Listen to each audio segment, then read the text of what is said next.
am a scholar in the program, and I want to talk to you about my personal journey to becoming an Esquire.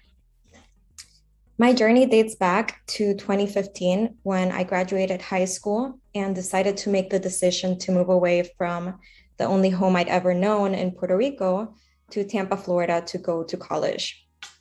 I am a first generation student, which means that I applied to college with blindfolds on, and I had to face rejection very early on. I applied to a lot of schools all over Florida, and I got rejected from the school that I thought was my dream school, USF. But as many say, when one door closes, another one opens, and I got accepted into the University of Tampa, which was a dream come true.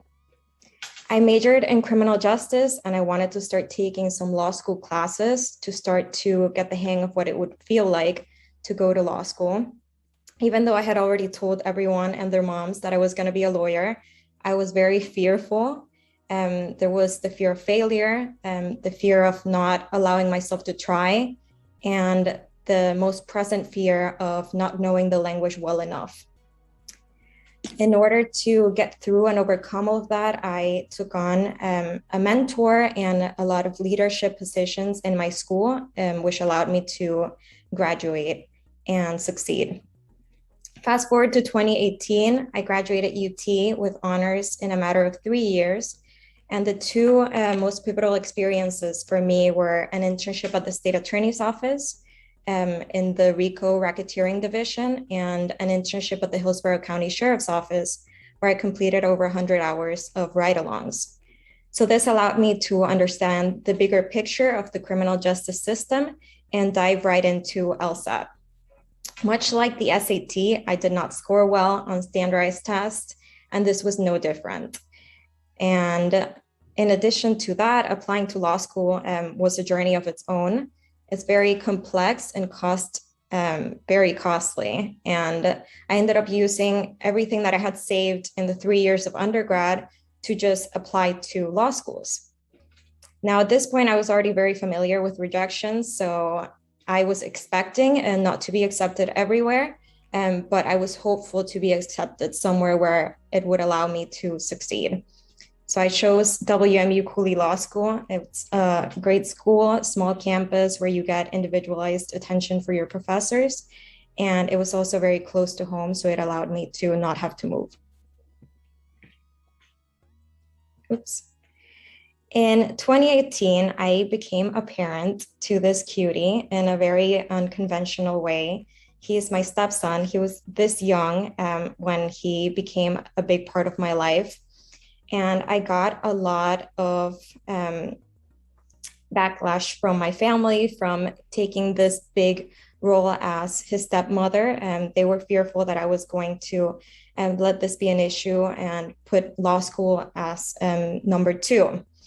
But instead, I look at his face, and he was what I needed to drive myself to succeed, because the only thing that I ever wanted from the time that he became part of my life when he was 6 months old was to give him everything and anything that he would ever need.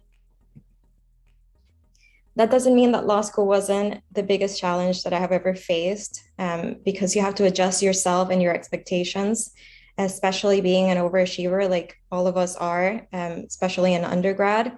You have to adjust yourself to what grades are going to look like on your first terms.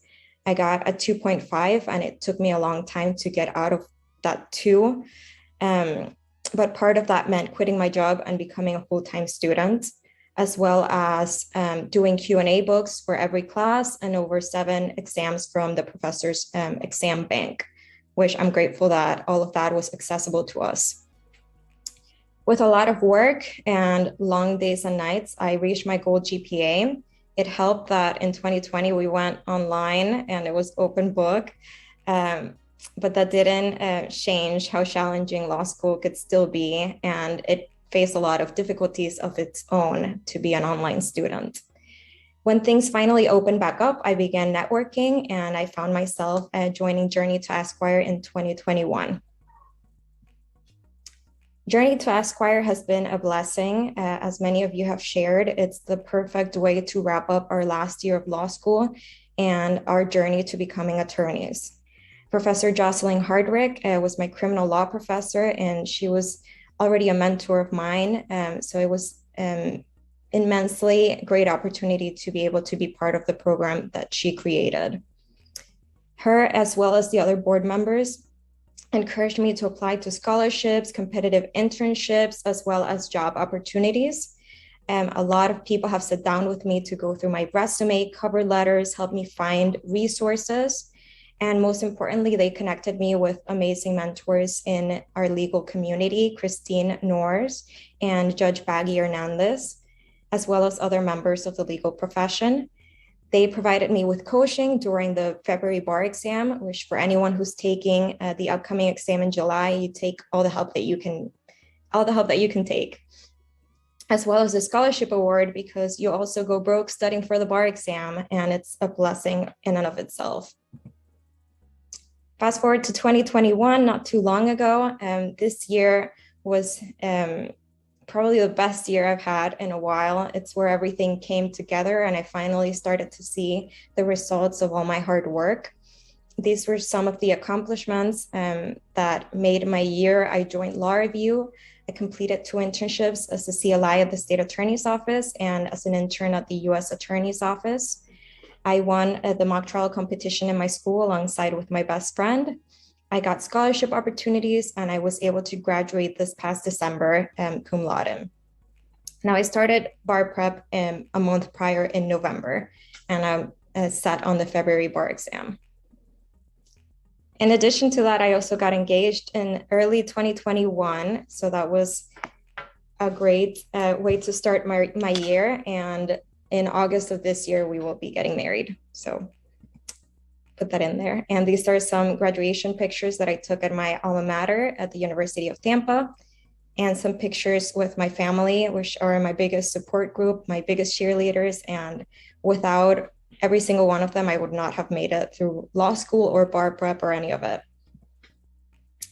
2022, the start of this year was less exciting than I expected, because we didn't get to celebrate any holidays. We had to be in study mode and basically put ourselves in isolation once again from November to February. But I am happy to report that all that hard work and all that was worth something, because I passed the Florida bar exam. I got the results on Monday and I have been crying all week because it's a very emotional roller coaster. Starting law school, not knowing what your life is going to be like, and finally arriving your destination and achieving your dreams is a feeling like no other.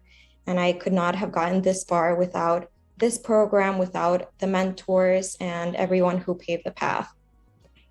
I was sworn in as an ASA at the State Attorney's Office, and this has been my dream job since I was an undergrad student in 2015.